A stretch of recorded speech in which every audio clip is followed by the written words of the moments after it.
చివరి క్రైస్తవులు కూడా ఎలా మారిపోయారంటే, ఎంత జ్ఞానం తెలిసి బైబిల్ వీళ్ళ కళ్ళ ముందే ఉంది 66 పుస్తకాల మహాజ్ఞానం. మనలో కూడా ఎవరు నచ్చుతారో తెలుసండి, మామూలుగా సాదా సీదా బోధకుడు చెప్తే నచ్చదండి. ఏమండి ఈ బోధకుల స్పెషాలిటీ ఏంటి?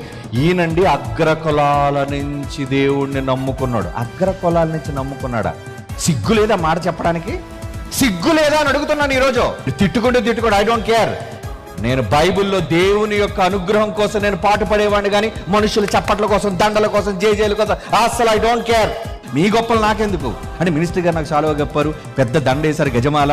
ఎవడకు కావాలి ఇవన్నీ? దేవుని మాటకు లోబడేవాడు కావాలి.